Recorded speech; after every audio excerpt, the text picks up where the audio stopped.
When I asked her what are the 3 worst toxins for humans right now in this day and age, she started losing hair, her skin was really bad, like she started falling apart pretty much. Our liver wasn't supposed to handle this many toxins. People actually ask, do you use seed oils? Do you use sugar alcohols? Like people are actually opening to it. And I just received these Bloom energy drink. It's supposed to be like a healthy brand and they just put in Sucralose. I have the exact same energy as when I was 20. Yeah. But when I was 20, I didn't have to do anything for it. Welcome to another episode of the Biohacker Blondie podcast. We are here with Veronika, and you are the co-founder of Chief Nutrition, this amazing protein brand with the best jerky and collagen and all the things. But I'm so in love with the jerky, and I just want to say welcome. Thank you so much for coming on the podcast. You are a nutritionist, an exercise physiologist, and you are ultra marathon runner. So you have quite the background, and I'm sure you know the importance of protein. Yes. And you're visiting, I believe, from Australia. Yes, Sydney, Australia. And how are you loving it here in Miami? Well, first of all, thanks for having me. This is such a good studio. I love it. I'm really looking forward to the chat. And I absolutely love Miami. I feel like I came back full circle because I moved to Miami when I was 21. What? And then I moved to Australia when I was 23 to study, and I didn't think I was going to stay, but then I did. So now, 25 years later, I'm back here again, and I love it. Yeah, I'm having such a good time. I really, really love it here. Yeah, I know. I just moved from LA last year, and I love it. It's clean, the weather's nice, the beaches are nice, yes. And I think it's really thriving in the health and longevity space as well. And the people, I feel like everyone is so nice and helpful and collaborative and positive. It's just really good collective vibe here. I know. I feel like it's the sun. Yeah, because the sun. Coming from San Francisco, everyone's cold and shivering. And miserable. And, yeah, I get it. It's a little different, Yeah. But I feel like when it's beautiful weather, like for me, I'm a sun person, and I just thrive. Like I'm just happier in the sun and warm weather. So I'm probably a better, happier person here. Yeah, I think everyone is. It's so good here. I listened to the talk with the mayor of Miami Beach, and he was saying that he is applying for Miami Beach to be certified as a blue zone. Yeah, I know. I just did a crazy. talk with, I believe, the commissioner last weekend. Yeah. And yeah, they're trying to make it a blue zone, which is amazing. Definitely work, but they're adding a lot of farmers markets, regenerative farming, which is so important for our soil. So a lot is going on, which is important because, we are destroying our soil with pesticides and really destroying the earth and our health. So. Yeah, that's why in our brand, we only use regeneratively farmed meat. I know. I saw that and I was so in love. And not only is it like amazing quality, it tastes amazing. Well, thank you. That's what everyone says. I love my product, or our products, I should say, but I didn't expect people to love it this much in the US. We've had such a good response. Like people really love it. I was a bit worried because I was thinking like, okay, Americans are used to different foods and they have different palates. So the first time I came here, I was like, okay, we'll just try and see what flavors they like and how it works, because we don't use any artificial flavoring. Like let's say that lemon bar over there is flavored with lemon oil. So this flavor is not as strong as if you use something artificial. So I was like thinking, we did do like a market research, but people love everything. Yeah, I know. For me, it's because I mostly just eat real food. So I'm very appreciative of this because I can't stand any processed artificial flavors. Like you can tell like how it's fake. And so I really don't like I don't eat much processed food at all. Yeah. But once you get away from that, and then you probably eat something like with a bunch of chemicals, you're like, wow, this doesn't taste real and it doesn't taste good. But yeah, I think the US has been convinced otherwise. And I do think your taste buds adjust. Like 100%. If you do feed your taste buds like Doritos every day, and you actually will become addicted to that taste. And so like I will start eating asparagus every day and get addicted to it. Yeah. Like, But also your taste buds desensitize, especially with sugar. So if you, let's say, if you eat a lot of sugar and you stop for 2 weeks, yeah. all of a sudden, plus minus, it's individual. But after a while, if you completely stop eating sugar and then you have piece of strawberry, it tastes so sweet. Like, Yeah. and the other sweet things like the ultra processed sweets, you can't even handle it because it's too sweet. Yeah. Just when you're always eating sweets and like ultra processed sweets, you completely desensitized to the taste. I know. I had a doctor once tell me, a friend, and he said, even stevia, like these low calorie sweeteners, you get used to this strong sugar and then you crave like so much of that sweetness. Yeah. So it's actually not even really beneficial. And I think that's what happens with soda, because people just thrive off of soda. And I'm like, what is this addiction? So bad. I know, it's addictive. And I just received these Bloom energy drinks. And I don't know if you've heard of Bloom subs, but I'm like, it's supposed to be like a healthy brand, and they just put in sucralose in there. And I'm like, wow. That's terrible. I know. I'm just like, you're supposed to, especially if you're saying that you're a health company, 100%. like you're supposed to be promoting health with your That supplements and sucralose is everything. proven to be harmful, and it's so old school. I feel that's like 30 years ago. Like, and they have they've made million, and I'm like, so it's not the money. I'm like, what? Why would you well, do it is that? the money, because when you use such a cheap ingredients, you have very high margin. Like, let's say if you make really cheap protein bar that's made from sucralose and all those emulsifiers, cheap ingredients, it will cost you like 50 cents to make it, and then you sell it for $5. You know what I mean? So it's always is about money. I really hate that. 'Cause Yeah. it's like, especially if you're promoting it to help people and to promote like, health and longevity or anything. Yeah. And then it has these ingredients that are hindering your health, especially sucralose is like not good for the gut. Yeah. So it's like, it's very shocking. It is, and I think those big companies have no excuse, because if someone who is not educated in nutrition eats sucralose, it's just lack of knowledge.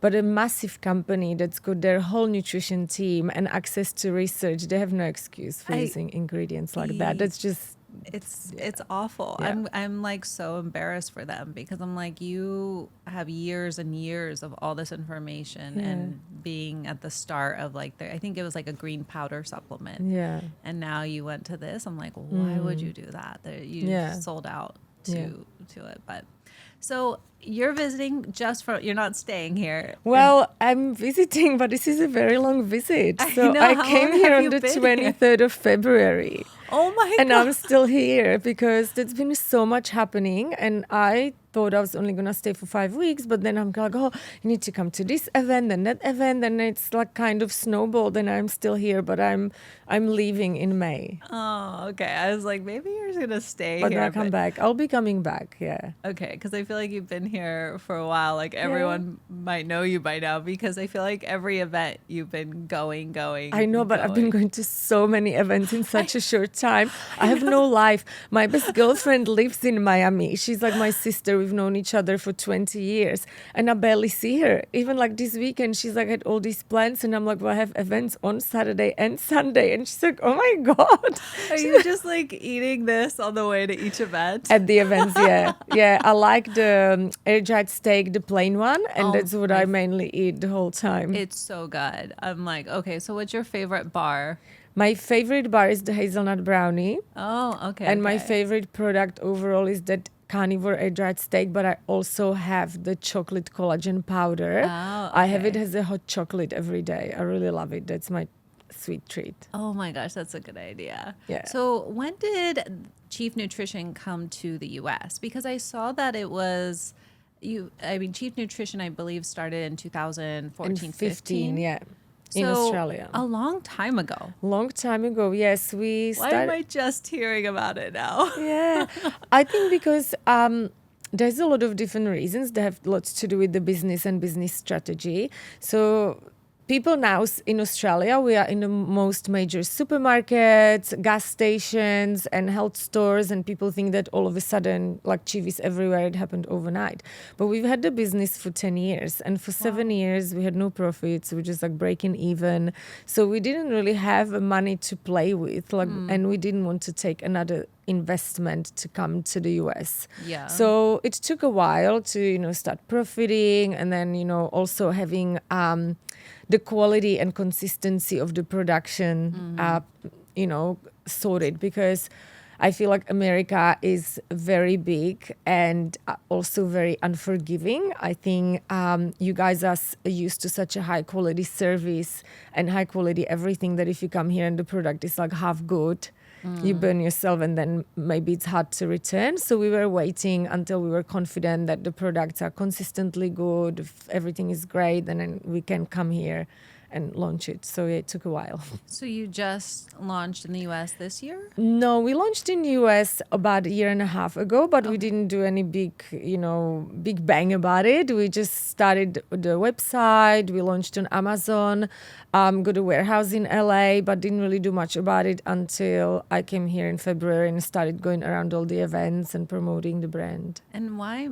Mostly Miami. So I started in Vegas, out of all places, because there was actually Australian event. It's like a big foodie show, and they have an expo attached to it. Okay. And there's a lot of Americans and Australians go there. So I went there. After that, I went to LA, and I went to the Expo West, and I went to LA Marathon. And then after that, I came to Miami for 2 weeks. Then I went back to LA to Biohackers World, LA. Yeah. And then I came back to Miami. And now next week I'm going to Tennessee. Oh my God. And then I'm coming back for Dave Asprey Beyond Biohacking. Oh, okay. Yeah. And then you're heading home. Yeah. Oh my gosh. So what do you think of the food system here compared to Australia? I see like a lot of amazing cafes and things in Australia that I want to go visit. It seems very healthy there. Yeah, it is easier to find healthy food in Australia. There's like farmers markets in every suburb. People are used to going to them. Our meat is some of the best quality in the world. Argentinian, Australian, New Zealand meat, they're considered the best meats in the world. You can go to restaurants, ask them to cook in butter and olive oil. That's completely normal. Wow. So I think we have much more access to healthy food. However, we also have a lot of the fast food chains.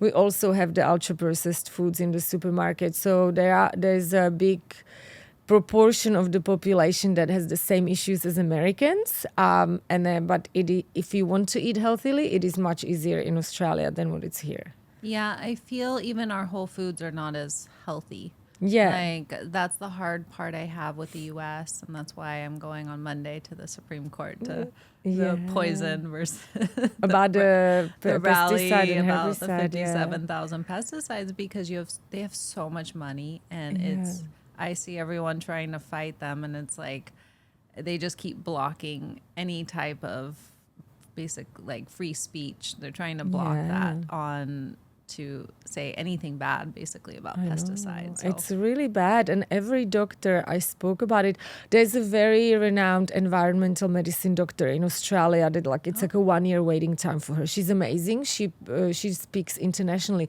And when I asked her what are the 3 worst toxins for humans right now in this day and age, she named glyphosate as the second one. I know. And we get actually all our products that have collagen in them tested for glyphosate. Like all the collagen gets tested to make sure there's no glyphosate and no heavy metals. That is so amazing. And our whey as well, because people don't realize that a lot of protein powders, whether they're whey, collagen, or plant proteins, are actually full of heavy metals and glyphosate. Yeah, I interviewed I don't know if you've heard of Puri. No. But they they test for over 200 pesticides and all these things, and it shows up in a lot of, like, they couldn't even do rice, I think protein powder and a few other things, or in like a sweet potato because of how high the heavy metals, and a green powder too, because they could not source anything without like a lot of heavy metals. Yeah, it's crazy. I'm a nutritionist, and I had a client who is very healthy girl. She's in her 30s, and she really takes care of her health, but she doesn't eat a lot of meat. So she was having lots of protein powders, and she started losing hair. Her skin was really bad. Her gut was bad. Like, she started falling apart pretty much. And she's like, what's going on? Like, I don't drink. I don't do anything wrong. I eat healthily. Like, I make sure I have enough protein. And then we tested her, and she was full of metals from all the powders she was having every day. Yeah, I feel mold, heavy metals, pesticides. Like, everyone should be testing, or just everyone detox, because we all have them in us. Like 100%. And I really do think that's the root of a lot of the disease and a lot of situations. You know, if you're dealing with inflammation or any of these health issues, it really is this toxic buildup in our body, and then our body's like, I'm done. I don't know how to function anymore 100%. with like, because like genetically our liver wasn't supposed to handle this many toxins. Even our parents weren't exposed to this much toxins as we are now. It's just too much, and people don't realize that. They're like, oh, why we have to do all these things all of a sudden now? It's all fear-mongering. I'm like, no, it's not. It's never, ever in the history of humankind we have been exposed to this many toxins on daily basis. I know. It's and you see everyone struggling with their health. Yeah. You don't really see it on the outside, but because I'm always talking about health, so I talk to everyone, and I'm telling you, almost everyone is dealing with some health issues, and or they don't even know. They're just like, I'm a little fatigued or I have a little pain, and then you look at their blood biomarkers and you're like, all right, you got some stuff going on, you know. Do you know what is really interesting? When I spoke to that environmental doctor, her name is Krista Belliot. We should get her on a podcast. Yeah. She said, she said number one worst toxin is EMF. Oh, because my it's God. everywhere and you can't avoid it. I think too that probably like increases everything even more, like how it's damaging our bodies. And I was telling someone I started putting my phone on airplane mode at night. Yes, same. I don't put it in the other room, but like I've noticed that my sleep has like increased like the quality a lot better. So I'm like, it does make you wonder. It makes such a big difference. So when I'm at home, I turn off the Wi-Fi completely at night and then turn my phone on airplane mode. And now, since I've been here, I'm actually in Miami staying with my friend at his place, and which is lovely, but he doesn't really care about those things. And I don't feel as great as what I do at home, even though I do everything the same. But I think the Wi-Fi at night makes a big difference. And the food. Because I always have a lot of Europeans come, and I'm talking to them, and they're worried about our food. Like I have some from London or Poland. He like brought his own food, his own chocolate, his own like pasta. Because but you know what? You can get good food in Miami, but it's a big drive. Like I drove. Have you heard of the Southwest Farm? Yeah. Yeah. Oh my gosh. But that's like our drive. I know. I love them. I just cooked their, shout out to Southwest Ranchers Farmers Market. I just cooked their beef, and I was like, these beef patties, it was so good. I had their ribeye for breakfast today. Oh my God. I went there yesterday because they're going to stock all of our products. Yes. Yeah. Oh my God. So I was there yesterday, so I stocked up on everything. Like, I love how they have everything is raw milk, raw cottage cheese, raw yogurt. Good. Did you try everything? Everything. I bought so many things. It's so good. Like the milk, the ice cream is really good. I didn't get the ice cream. Oh, you should have tried the ice cream. It's like, it's too good. Like you just don't even want it. It's probably good that you didn't have it. I'll try it next time I go.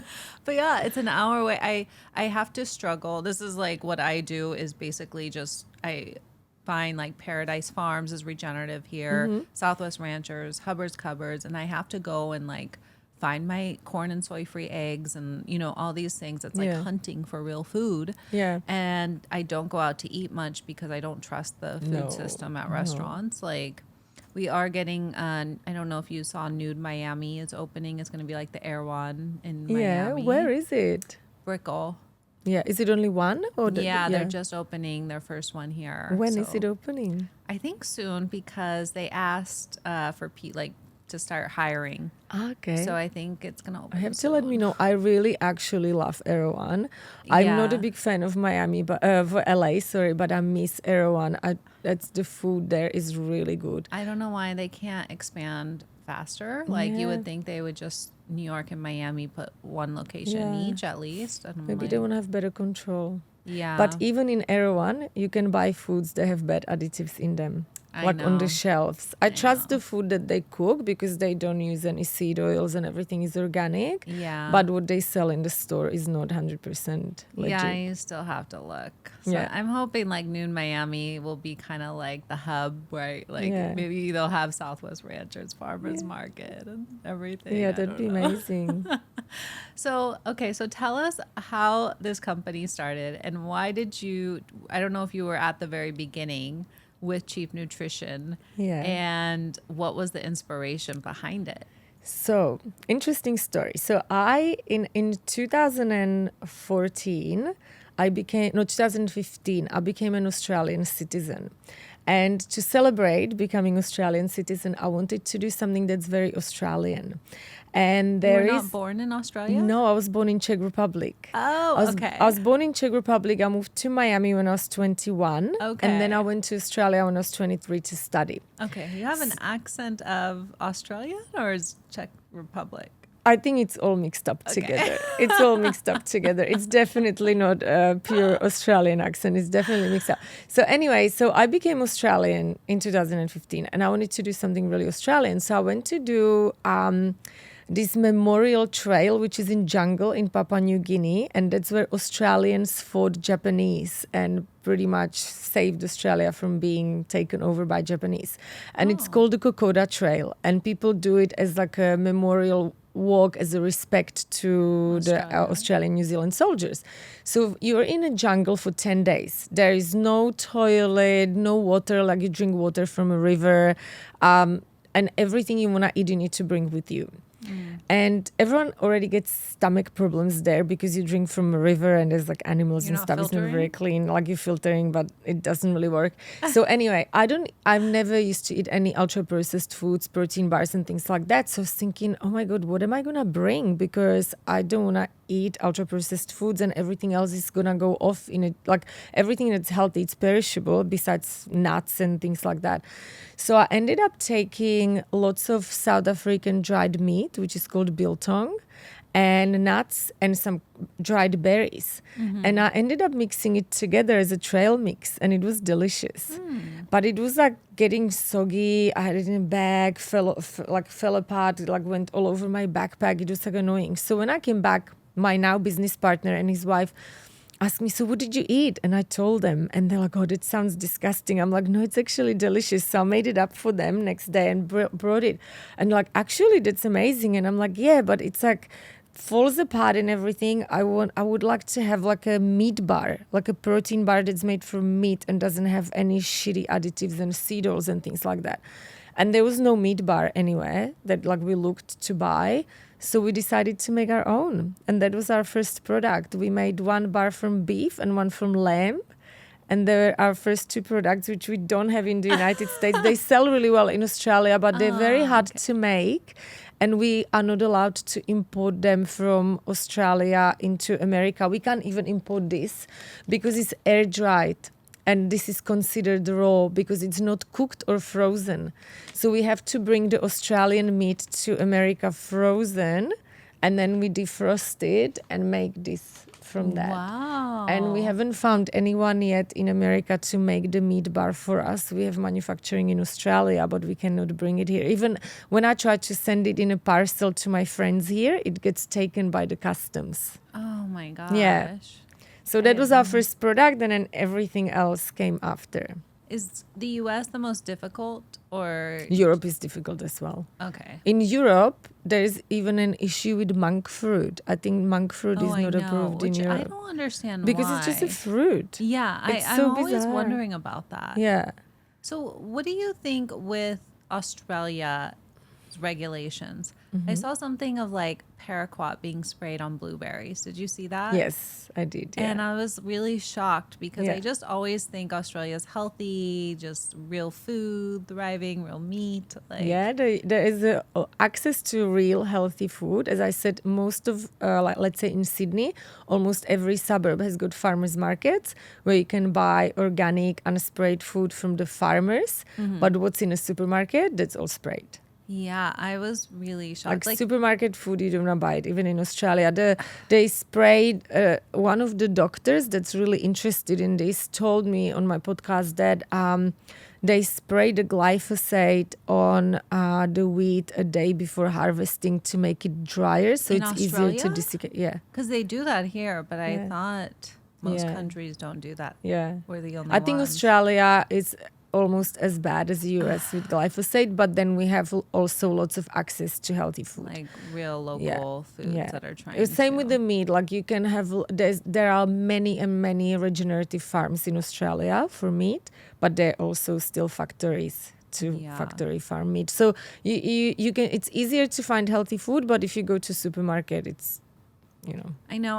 When I was in London, I whenever I go to places, I'm always looking at all the food because I'm like, okay, what's there? And I'm always looking at the people, thinking, okay, are they obese? Are they healthy, fit? You want to just see like which countries are thriving, you know. And I was kind of shocked with London. Like I just saw so much of rapeseed oil or canola Yeah. oil in a lot of items, and I was Yeah. like nervous to eat most things because of that. Like I don't Yeah. want that oil, contaminated oil in Yeah. a lot of stuff. So I would also, even London, find I found like an organic grocery Yeah. store. They have like I forget if it's called Duke or something, where it's almost a little Erewhon yeah. kind of that I found in London, but it's definitely everywhere. Like, and processed food is everywhere. It is everywhere, but I just think, like, if you think that if when you come to Australia, you definitely see people that are overweight and obese. Not in certain parts, but there is issue with overweight and obesity in Australia as well. But people are not morbidly obese. I just think America has got a lot of really, is. not in Miami, obviously, Yeah, but when you I leave know, my bubble, I'm shocked. yeah, I just Like, think that in Australia, for example, because I can speak for Australia or for Czech Republic, which is where I grew up, there is a lot of unhealthy food that people have access to, but there's also a lot of healthy food. And I think people have a little bit healthier habits. They're like not so extremely, like I don't know anyone who just eats ultra processed foods. I believe in the U.S., it's about 70% of people's diet is Yeah. ultra processed food, which it Yeah. should be none of ultra processed Yeah, food. I know. It But shouldn't I'm even like, be if allowed. anything, it should be the opposite, real food, and maybe Yeah. 30%. But the 70% is insane. And I do see it. I'm in a health longevity bubble. And when I get out of it, you go to the airport, you travel, you're just like, wow, you're eating some soda and you can't walk, and you have these crackers that are like, you know, and it's just everywhere though. And I do think the government plays a part, like our airports, there's no healthy options. It's all processed food. I think they pick on people who don't have like that freedom, like schools, hospitals, like certain places where it's kind of like they're just given the food. Yeah. And also the poor, like I think with the I forget what it's called, the SNAP or something, where I think they give them like these food companies like Pepsi and all that, they actually like thrive off of these people and make money. And then they're hindering their health, and then they have all these medical bills. Yeah. It's just like the worst cycle. And it's like, I just want to scream and be like, not only is this going to lead to disease, but you're also walking around on a daily basis not thriving. Yeah. And that's the worst part, is every day you're fatigued, your brain's not functioning well, you're not happy because your neurotransmitters can't function correctly. So That's as really you can see, my sad. passion. Yeah, it's sad, and because of a lack of education, people don't realize that I they're know. doing it to themselves with the food, and the government should have some responsibility for it. I know. But I must say, and I was saying to Sam, that the MAHA movement is leaking out of America because it's everywhere on Instagram, and now people in Australia watch it, and now they're asking, because when we first started the company, and I said to people something about seed oils 10 years ago, they were like, what are you talking about? You some crazy extreme whatever. And now people actually ask, do you use seed oils? Do you use sugar alcohols? Like, people are actually opening to it, and they're starting to get switched onto it. And I think it's mainly because of the MAHA movement being everywhere on Instagram and people everywhere around the world watching it. And so many people are like, I don't know, talking like they're just going at MAHA and saying, how can you like be with Trump or RFK or that whole thing? And I'm like, you're missing the big picture. Like, I don't Exactly. care which side you're on, but this is about everyone's health. Exactly. And it's so important. Like, he's making a word, like getting it out to the whole world. And I will say seed oils, I noticed when in 2020, because everyone had to be locked down in their home, no one was going to eat. And that was really when I made that transition, I think, of like not eating seed oils anymore, because I would go to work in San Francisco. I would go to the Whole Foods, go to the hot bar, and then I remember always seeing canola oil. And I didn't think much of it at the time. And then when I think I stopped like slowly, I was like, I don't think I feel good like eating this. And then 2020 is when we cooked everything at home. And I felt my best, honestly, like just cooking. I would make sure it was organic every day. And I was like, I felt my best. And that's when I really made the change to not eat out much, because I know like most restaurants are using cheap oil. Yeah. And it really does cause oxidative stress and really does. damages the body. It does, yeah. So as a nutritionist and in the whole ultra marathon runner, what is your daily nutrition? Like, do you eat mostly carnivore based? I eat a lot of meat. Okay. And it's a little bit different when I'm at home than to when I'm here. But I still, even here, I eat red meat every day. I eat our air-dried steak every day if I can cook red meat, eggs. I don't eat a lot of vegetables or plants, but I probably have every day I have a little bit of avocado, berries, sauerkraut. I like a proper yogurt, like the one from the Southwest Farm, So good. kefir, cottage cheese that doesn't have additives. So yeah, it's a lot animal based, but I do have some vegetables. Okay. And do you think, do you check all your biomarkers as well? Are you doing, I think there's the whole debate of if you eat so much meat and butter, and how's your cholesterol? Oh my God. So I just went to Liquivida to Okay. Sam's Oh my 2 God. weeks ago and got all my blood tests done, including my hormones and cholesterol and everything. And everything is perfect except for my B12. It's not low, like it's still within the normal range, but it's on the lower end of the normal range, which I never had this problem. And I think it's Yeah. because when I'm at home, I eat lots of beef liver, like I cook it and eat it. Okay. And I haven't been doing it here. So I started taking our beef liver supplement yesterday. Okay. But that was the only thing that was not great. But my cholesterol was perfect. And I eat fatty steak, like I eat ribeye. I don't really eat eye fillet or anything like that. I eat Scotch fillet ribeye, like that's my cut that I like. And I cook it in beef tallow. So Oh my there you gosh. go. Wait, okay. Do you do the liver? Like, I've seen so many different situations, but I'm curious, do you eat just a little bit every day, or do you like cook it up, like the whole liver, and then just keep it? Like, how do you make your liver every day? I cook it fresh. Okay. I don't eat it every day. I eat it a few times a week, and I cook it fresh, and I just put it on a pan with some tallow or The butter. whole liver. I cut it up. I cut it up in like stripes and put it on a frying pan with some butter or tallow and salt, and that's it.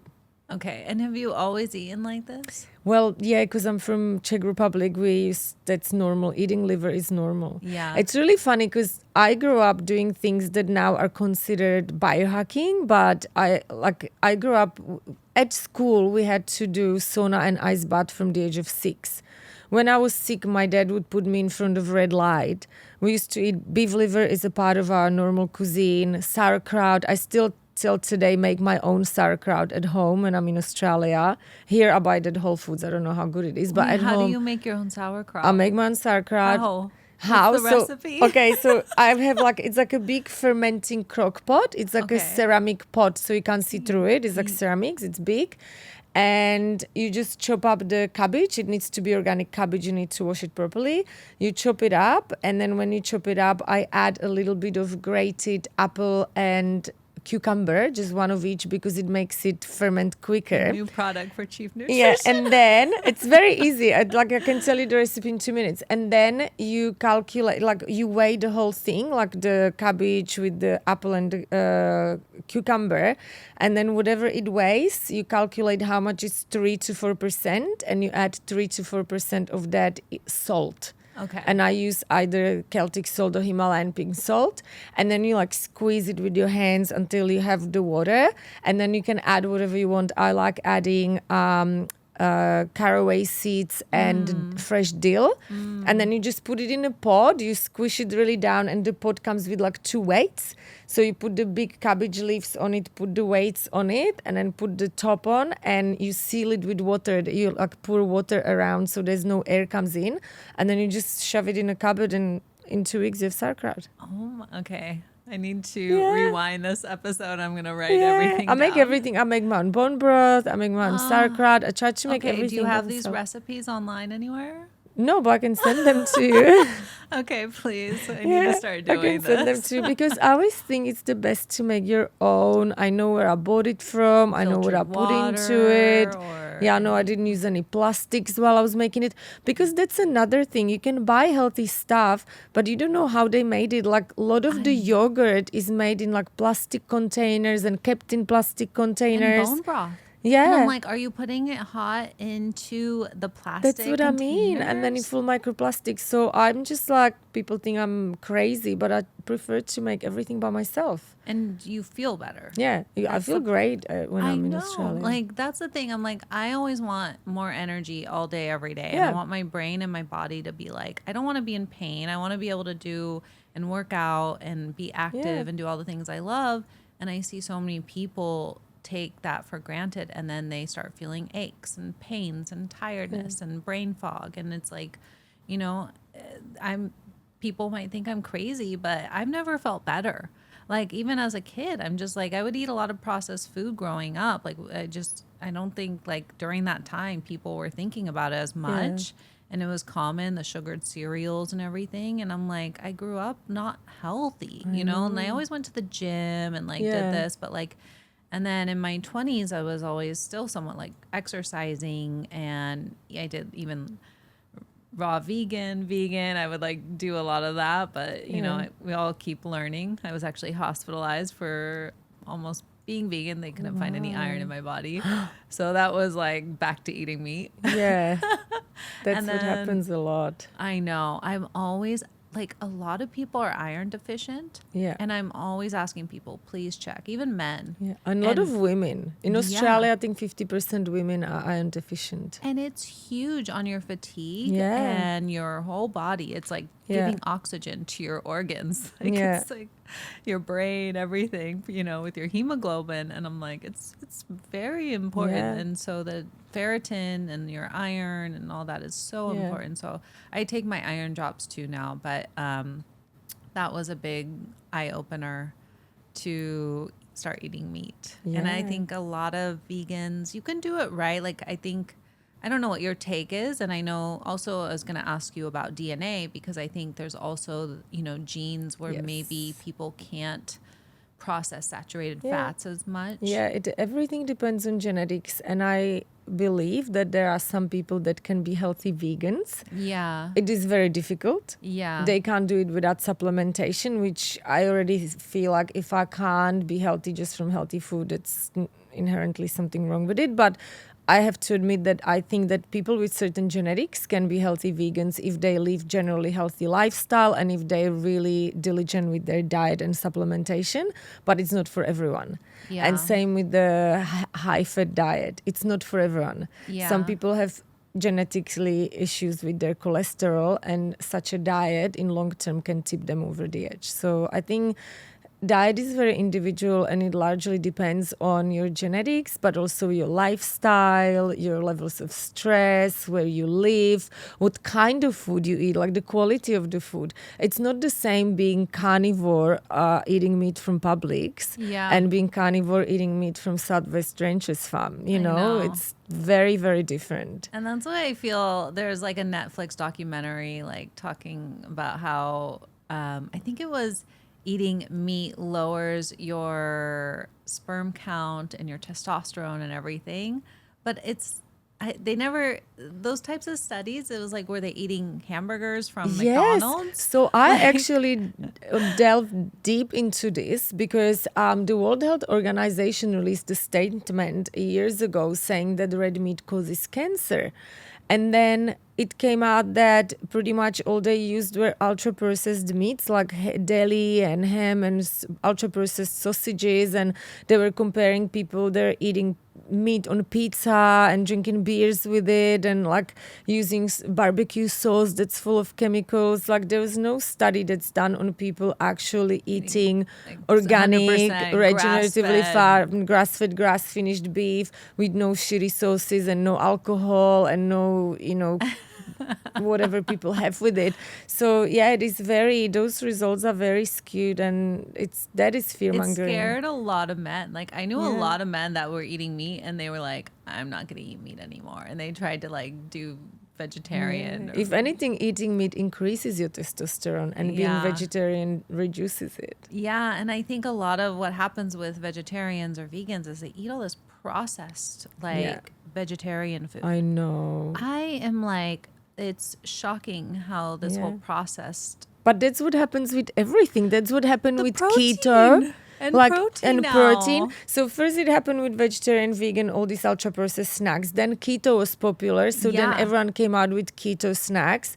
Then what next? Carnivore. So now you Paleo. even have some carnivore snacks, although carnivore people are not meant to eat any additives, but there's still some fake, weird carnivore stuff floating Oh, around yeah. that no one wants. And now everything with the protein craze and everything is It's added like protein popcorn. Yeah, and a protein Protein protein soda. Mars bar. Yeah. Yeah, like protein everything. And Protein jello. I I know. was like, I just don't need this. Like No.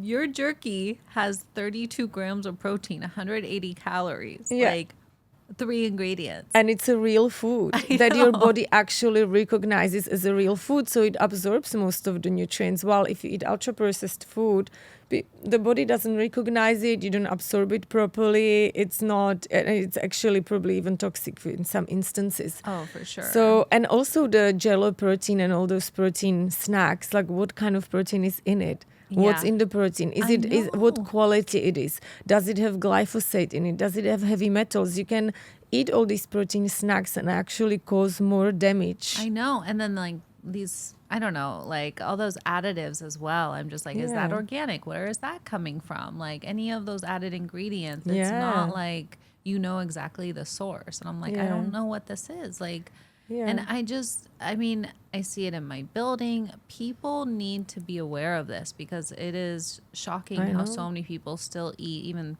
protein powders that are not good quality, and the whole fitness industry. Like, did you see that a lot as you were in fitness? And I'm sure at the gyms all the Yeah. time in Australia. And A lot. I saw it a lot, but it's changing now, even in the bodybuilding world. Oh, People are good. eating healthier, at least in Australia. And what we say at Chief, we tell people don't look at the front of the packaging because that's just advertising. Mm-hmm. You can say whatever you want on the front of the packaging. So we say to people, become pack flipper, flip the pack and look at the back. Because Yeah. at the back of the packaging with the ingredients and the nutrition label, that's regulated and you can't really lie much there. So instead of looking at something and it says, oh, healthy protein bar, flip it around and have a look what's actually in it.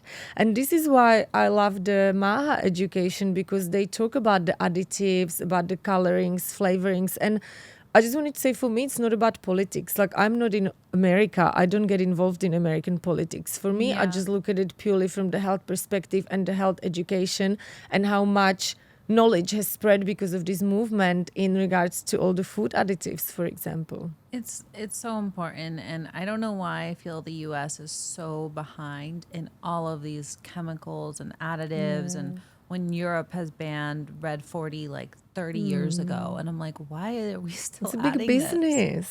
I'm like, You know, when I was how studying... much money do you need? I know. don't know. Are you trying to poison us, or you just want more money? I think it's about money. I don't believe in the conspiracies that someone is trying to poison us. I purely just think it's a money. And when I studied my nutrition degree at university, that was now almost 10 years ago, we had a subject called food politics.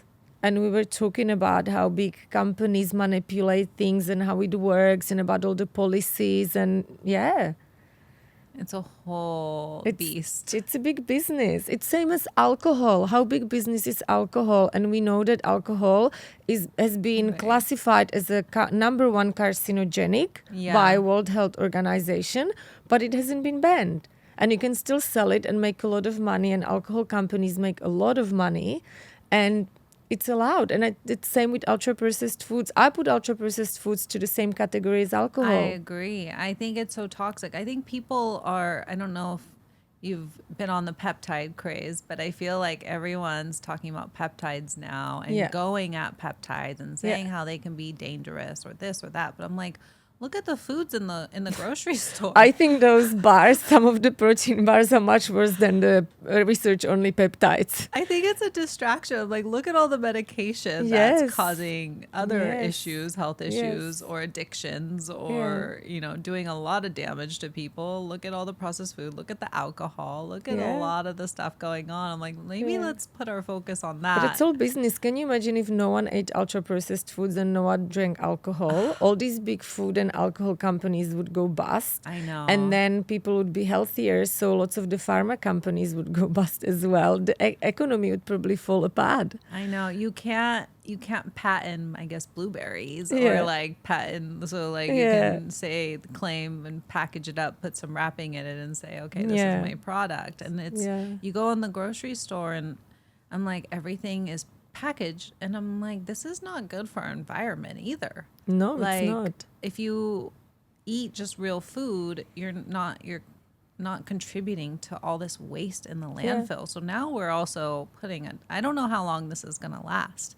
Like, we are like, I mean, the garbage, the landfills, I don't know where this is all going to go. Hopefully they have some mushrooms or something that eats up all the garbage. Yeah, it's crazy. It's something to worry. And that's why I do like the health and the biohacking space, because I feel like that's helping the planet, the earth, kind of, regenerative farming is so important. The soil. I had Kelly, the glyphosate girl, on here, and it's just, we were talking about the soil too, like around here, like everything. I used to see worms growing up, and I don't see worms anymore. I know. Which means our soil is depleted if there's no insects wanting there's no nutrition. Yeah, no, that's why one of my business partners is really involved in the whole regenerative farming world, and that's why we only use regeneratively farmed meat, everything.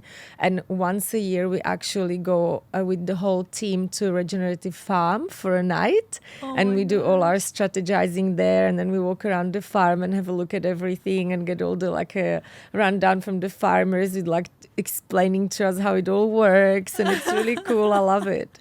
I know. I'm like, why do I love it so much? I'm like, I'd rather be doing that than like going out at night or something. Yeah, 100%. I know, I love it, but it's good because we are meant to be in the nature, and we're not. We're surrounded with concrete. We live in world full of technologies and fake stuff, and when you go into nature, even at the farm or forest, you feel better. I know, there's the grounding, there's the no Wi-Fi. Exactly. It's just Japanese, what's they call it? The forest bathing. Yeah. In Japan, they've been prescribing forest bathing since 1980s as a formal therapy for after surgery. Oh. Yeah, they send you to forest. I do 5-day water only fast 2 to 3 times a year, and I go for it completely remote somewhere in the nature, and I don't work. I just meditate, drink water. 5 days and just drink water and I feel no phone. amazing. No, and I feel amazing. It's incredible. Wow. I must say, admittedly, a few times I used phone for a little bit because I need to post about it to inspire people, but for most part, I don't use anything, and I just read books and walk, and I go with a friend usually. Okay. With a friend or two. I only did it by myself once. Usually I'm with someone, because it's also safer to be with someone if you do it for 5 days, just in case you faint or something. But I never felt like fainting. I always feel amazing. And I did when I did it the first time, I did my DEXA scan before and after to make sure I'm not losing any muscle, and I didn't, because I wasn't exercising and I wasn't stressing and running around. So yeah, it's really good, and there's so much research behind fasting. Actually, some of the most effective health interventions are free. I like know. cold water exposure, you can get Go cold into water the anywhere. ocean Go to the or- ocean, river, lake, whatever, shower, free. Fasting, Grounding. save a lot of money. Grounding, walk on the sand, walk on the Yeah. grass. No PMF Yeah, mat. get your sunlight in your eyes without sunscreen and sunglasses before at sunset and sunrise. Like sleep 8 hours. I know. Like all the It's free. most powerful things are free. Fast. And I You always save laugh money. like I'm all for peptides and all the biohacking and technologies, but start with the basic things first, because if you don't sleep properly, if you're constantly surrounded with Wi-Fi, if you eat ultra-processed foods all the time, drink alcohol, never get out in the sun, never expose yourself to the sun without sunglasses and sunscreen, I don't think the supplements and peptides are gonna make you feel amazing anyway. They might help a little bit, but It's a Band-Aid. Yeah. And that's why I was actually going to post this with a little workout, because I'm like, I am taking peptides again, but I'm like, I'm making sure I'm tracking my sleep. Yeah. I'm testing my biomarkers to make sure I don't have inflammation or deficiencies, because I think a lot of people aren't testing. Yeah. And you're trying to cover up maybe a deficiency, a toxin, inflammation, and, BPC or something to like, you have inflammation in your knee, but that could be caused by a toxin that's causing the inflammation. Yeah. So I'm like, I'm testing, I'm getting good sleep. I only eat real, organic foods. Yeah. I'm not eating a bunch of crap and then taking Ozempic or Retta or anything. I think a lot of people are like, I'm going to eat this processed food and just eat this one snack once a day and still lose weight. Yeah, I know, And but I'm it's like, not all about weight loss. It's like, what is know. where are your nutrients and your muscle mass? Like, I understand Ozempic is great for someone who's morbidly obese, because the side effect of being obese is worse than the side effect of Ozempic. But even if they are obese, they should create healthy habits. They while should. on That's what I it. mean. They should, because as a matter of fact, when you're on Ozempic, you lose a lot of muscle unless you eat a lot of protein. And there's some publications suggest up to 3 grams of protein per kilogram of body weight per day when you're in severe caloric deficit, which is what happens on Ozempic. So I think when you're on the Ozempic or any of those medications on the GLPs, it's even more important that you eat healthily, because you eat only little. So you need to have a lot of protein and a lot of nutrition in a small amount of food. Yeah. While most people I know, they're on GLPs, they don't feel like eating anything, so they have a piece of chocolate. And I'm like, whoa, that's creating a nation of skinny fat people. I know. Because they're slim, but they all have bad skin, no muscle mass, bad bones. And if you're eating still processed food, your cells are like, I'm always thinking like we are feeding ourselves. Yes. And so it's really important, whatever you put in your body is like, you are either causing damage or benefiting your 100%. health. And so that's why every choice I make when it comes to food, I want to optimize it. I don't want to Of course.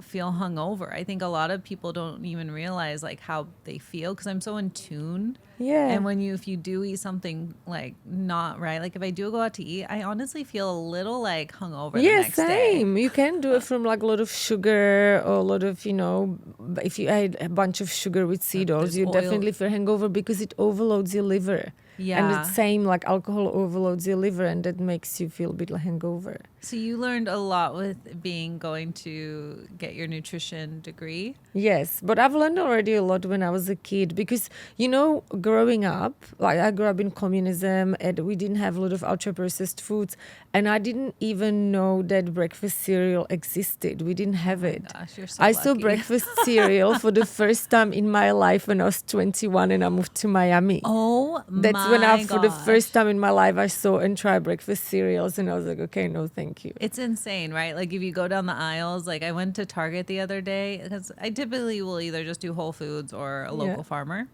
And then I was at Target, I'm just like, wow, like I can't believe this is still here. Yeah, I know. I can't believe the it. Jiffy, these peanut butter, like I'm just like all this stuff, and I'm like, people just don't even think twice about it. They just and buy it's it. so sad. And it's so sad because a lot of people that are in that situation, they don't even know what it is to feel good. Yeah. They're like my age, like I'm 46 and they're my age, and they're like, oh, I'm so much in pain and I'm always tired because I'm old. And I'm like, no, actually, I have the exact same energy as when I was 20. Yeah. But when I was 20, I didn't have to do anything for it. Now I have to have the sleep and the healthy food. Like it's harder work, but I Yeah. still feel the same. Yeah. You don't have to feel bad just because you're in your 40s or aging. 50s or 60s. I know, it's the craziest thing to me that Yeah. people just normalize like I not feeling know. good. And I don't think I knew what feeling energized was until I started biohacking. And Yeah. like I worked with one of the best doctors, and I was like, we did EBU. I just listened to Dave Asprey. I was starting to do ozone and rectal ozone. I was Yeah. doing everything to like heal because I had mold, parasites, okay, candida, like had it Yeah. all. And I didn't know. Like I just was like, I think like it wasn't like I had crazy like disease, like something that was hindering my health. Yeah. But and then I woke up one day after we did a bunch of IVs and stuff, and I was like, is this how I'm supposed to feel when I wake up? And I like every day I feel like I feel better and better. And so even like 3 years ago, I feel like I thought I was pretty healthy and felt good, but I feel like now I even feel better. So I'm like, I don't think most people know what it feels like to be You healthy. don't know what Like, you don't know. So people Yeah. actually don't know. So then they don't really, because they think that's normal to feel like that. I know. And it's sad because I want everyone to feel this good, you I know, and I'm sure know. you feel the same, especially with age too. Like everyone uses that as an excuse. And it's like, no, I want to live to like 200. Yeah. I actually don't care how long I'm going to live. I just want to be fit and healthy until the last day. Yeah, yeah. Like yeah. if it's 60, 70, 80, whatever, I just don't want to be disabled and not being able to enjoy my life. I know. That's what we're all trying to thrive until, you know, whatever. Yeah. It's like you want, it's very sad. Like I saw my grandma and they were very healthy. They grew up on liver and they would cook a lot of meats and like, Yeah. you know, I guess old school way of living, just real food. And then the processed food came in and stuff. But, you know, they were very, very healthy. But she eventually got Alzheimer's. And it's just like you see at the very end and like the difficulty. And it's just like years and years of this, like, you know, are you really living? Yeah. And it's so sad. It's just, It's sad, yeah. you know, so we all hope to like just thrive Drive until and the then end. just drop. I met a lady at the Wellist, and I met the two older ladies, and I thought Okay. they were friends. And then one of the ladies is saying something, my daughter, and pointing at this other lady who was already in her 60s. And I'm like, what do you mean? And she's like, I'm 82. And she looked immaculate. She had a perfect body. Like, I mean, she looked old, but she didn't look 82. She had an amazing posture. She was so vibrant. And she's like, yeah, like I got bored. I was retired, so now I'm working again. I'm working in real estate, and I do my like God, I love dance it. classes and tennis lessons. And she's like, you know, and then we're talking, and she's like, I live the same probably as you. I'm just like, look older, but I feel great and I can still do everything. And I'm like, you are my goals. Like Oh that my was God. Did that you lady ask was her for all the health amazing. hacks? I did, and then her grandson was one of the speakers at the Wellist as well. So I'm gonna get him on my podcast. But she was amazing. That Oh my lady was gosh. amazing. She just said she eats healthily. She's like doing lots of different movement Active. activities, works to keep her brain occupied, and yeah. Yeah, I think a lot of people will skip working out because it's time consuming. Yeah. And they put that on the back burner, especially as like entrepreneurs and everything. And, Yeah. and it's one of the keys for longevity and 100%. health is movement and muscle. And that also goes with peptides. I think people are using peptides and not working out. Yeah. And it's just, there's so many benefits to movement and you 100%. can't cheat a workout. No, you can't. You really need it. Like humans are not meant to sit. We need to move. Yeah. It's not normal for us to sit. Like even in our office at Chief, I make everyone stand up every hour and do 10 squats. Oh my Just gosh, like I move. love it. And then in a lunch break, we have a quick lunch and then we go for a walk. Like Yeah. just keep moving. And everyone in our office trains. We do monthly workouts together to kind of like keep inspired. But you come need and to work move. for Chief Yeah, like Nutrition. for me, it's non-negotiable. It doesn't matter how busy I am at work. Even if Yeah. I have to go and do half an hour workout or like a quick run or something, I do something every single day. It's Yeah. not always a big session. It's not always a good quality session, but I do something every day that's movement. Yeah, I think it's so important for your blood glucose and getting the 100%. energy going. Because if you're sitting all day, you start to feel tired, which Yeah. you would think is the opposite because you're doing nothing. Yeah. But you're just No, but that's what the research says. The 10 squats come from a research study. I changed it a little bit because they measured 45 minutes. So every 45 minutes, they make people do 10 squats.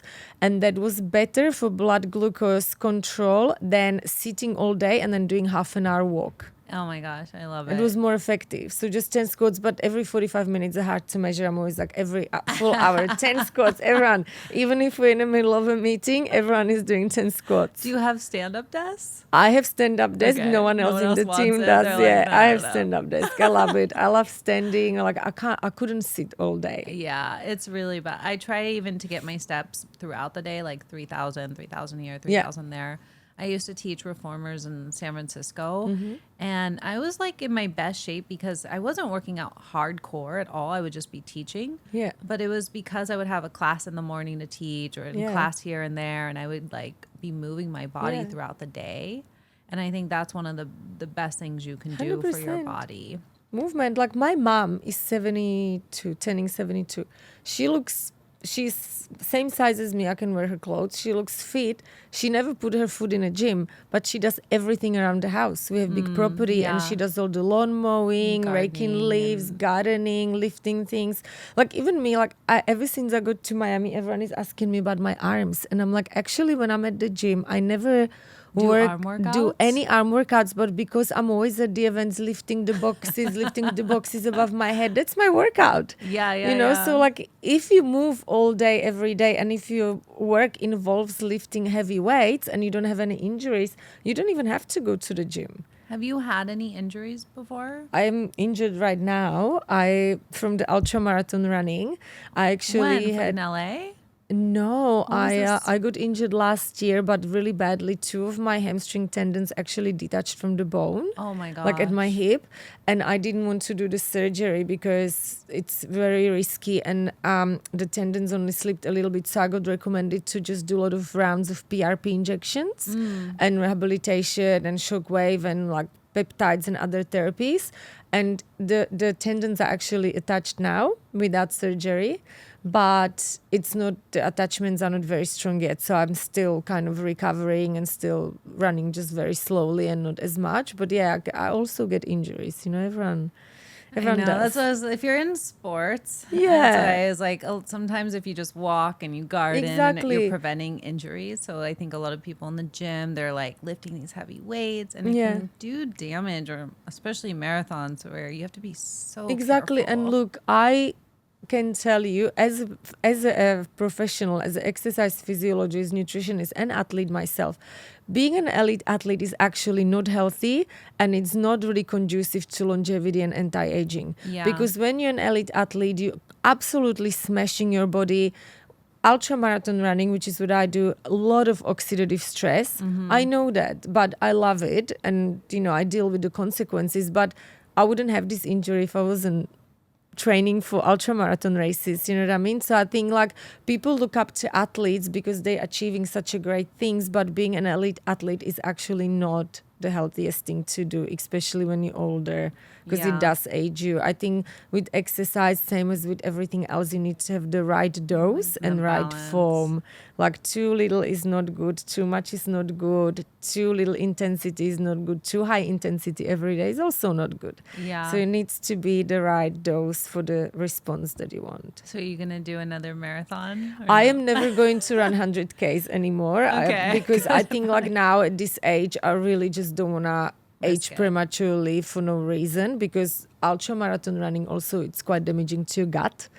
So I will do shorter distances. I will, because I love running and I always will, but I will do maybe like 30K or up to marathon, but probably nothing longer than that. Okay. Yeah, because a lot of the damage from running comes from the longer distances. A lot What of does the it gut. do to the gut? When you run, it actually damages your gut lining, and as longer you run, like when you run longer than 3 hours, everyone gets gut damage if you run longer than 3 hours. And if you don't fuel properly, like let's say if you go running for 4 hours fasted, you can damage your gut and it's irreversible. Like people that have the gene to have celiac disease or inflammatory bowel disease, they can trigger those genes just after one ultramarathon race if they don't fuel properly. It doesn't have to happen. You can avoid it, but it's normal to get gut damage from ultramarathon running. Is it like acid or just? Yeah, it's the strain. It loosens your tight junction, and it just causes bleeding into your gut, pretty much. Okay, just way over stressing. Yeah, the it's body. very complicated, but it's too much stress in combination with the heat. And if you're dehydrated, that gets worse. But yeah, everyone gets a little gut damage from ultramarathon running. But if you take a good care of your nutrition, hydration, and recovery, you'll recover from it. Okay. But if you don't, it keeps adding until after 10 of them, you end up with irreversible gut damage. I always see those pouches for the and they look awful. They're just full of chemicals. There are some good ones now. I saw one at an event in Miami that was made from dates and no artificial stuff, and they're good. I used to make my own when I did like the really big runs. I used to blend. Well, before I turned fully carnivore and just don't worry about it anymore and just eat steak, or like the biltong or whatever. I used to blend banana with coffee and honey, or like strawberries with coffee and honey, and had it like in a reusable bottles. Yeah. That I could just fill it up and have it.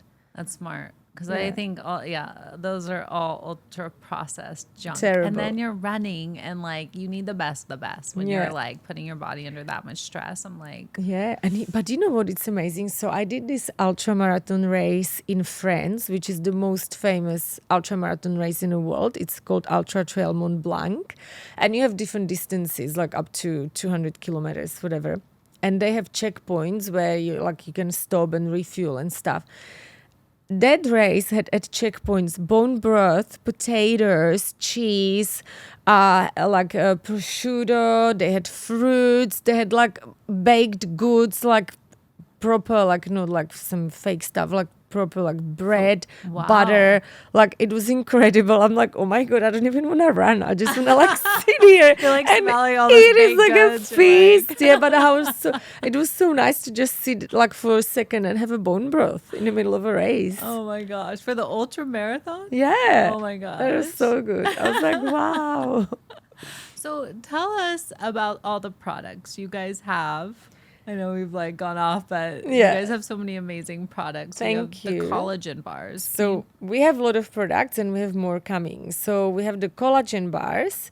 We have 4 just collagen bars that don't have the chocolate on them, and they are very, very clean, and they're also suitable for ketogenic diet.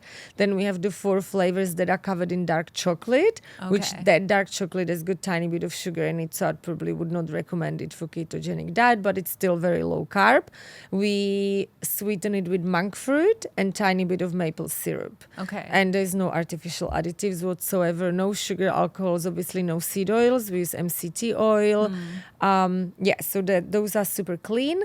Then we have the air dried steak. We have 3 flavors, and it's actually my favorite product. And the flavors are just from fresh herbs and spices. Okay. So there's no marinades or anything like that. It's just air dried meat, chopped up, mixed with fresh herbs and spices. Then we have 3 different flavors of collagen powder. Well, I should say 2 flavors and 1 is unflavored. And then we have vanilla and chocolate. And the chocolate collagen powder is actually our best-selling product. And it outsells all the products. It's super clean. It's only monk fruit or cacao collagen. There's not a lot of collagen flavored products out there. It's always collagen is just plain. Yeah, but this one is great, and because collagen doesn't curdle or destroy in heat, you can heat it up. So I put it in almond milk and heat it up and drink it as a hot chocolate. Oh my gosh. And it's delicious. You can use it in baking. You can when I'm in a hurry and I don't have time to cook anything, even eggs, I have cottage cheese and then I put the chocolate collagen powder in it and some blueberries. Takes me literally 10 seconds to make, and it's the best high protein healthy breakfast. Oh my gosh, I need to try this. And then we also make organ capsules. Okay. So we now here sell beef liver in America that's organic, grass-fed, grass-finished, tested, nothing bad in it. Everything is tested for glyphosate and heavy metals.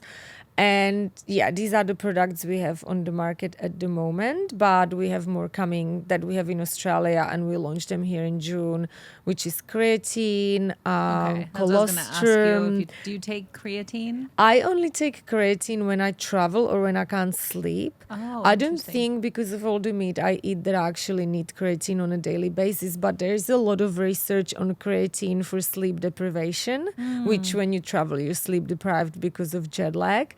And that showed that you need about 0.35 grams per kilogram of body weight per day to counteract the effect of the poor sleep. So when you have poor sleep, it affects your memory, it affects your cognitive function, affects your ability to focus, and you can counteract it. So for me, that means that I need about 18 grams of creatine, which is a lot. That's like a 4 times of the normal recommended dose. And there's a lot of research that just used same dose for everyone, and they gave 20 grams of creatine to everyone for the sleep deprivation, and that also worked. Okay. So about 20 grams. Okay. So when you buy creatine, any creatine powder will have scoop for 5 grams because that's the standard for exercise. So you'll need 4 of those scoops, 5. Okay. 5.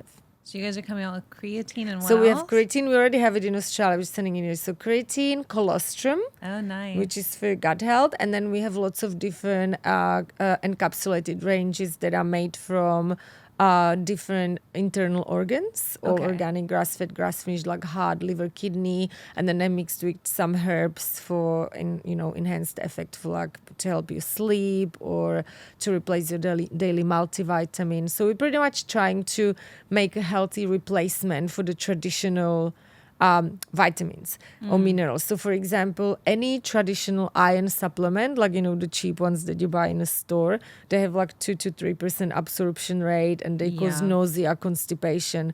While if you have our supplement, which is the internal organs with vitamin C, they actually have 35% absorption rate, don't make you sick, and they are really showing Real in food. tests that they improve your iron really quickly. Wow. Okay. Everyone Yeah. probably needs that. Even men. I'm shocked when you start testing and you're seeing Yeah. how low people's iron or ferritin is. It's also because even when people eat meat, when they drink coffee with the meat or like eat I guess certain even dairy, things, I dairy, choose a little and then bit. phytates, oxalates, all those things, it doesn't let the iron to absorb. Yeah, I've definitely learned that when I was iron deficient. I Yeah. was like, I learned that there's heme iron, non-heme Yeah. iron with like Yeah. you can have the same iron in plants Exactly. and meat, but you absorb less from the plant iron than the But meat that's iron. why when you're vegetarian or vegan, you need 1.8 more, almost 2 times more iron in your diet than someone who eats meat, because Yeah. the non-heme iron from the plants is good like half of the absorption rate. Yeah, you have to be very careful if Yeah. you're vegetarian or vegan. You have Yeah. to like track your biomarkers and make sure you have no deficiencies at Yeah. all. So what are your health hacks? I want to hear like in the whole you've been in this space for a long time. You're, as a nutritionist and the whole physical fitness marathon runner. What would you say your biggest health hacks are? So I think I've already said them. I'm a big believer in a cold exposure, even though it's been slammed and there's people saying it's not good for women. I think it's really good for me, works for me. I've been doing it my whole life. Really? I Every have- day? I have ice bath on my balcony at home, and it's the first thing I do when I wake up in the morning. I jump in and I absolutely love it. Makes me feel How long? amazing. 3 to 5 minutes. Okay. That's it, yeah.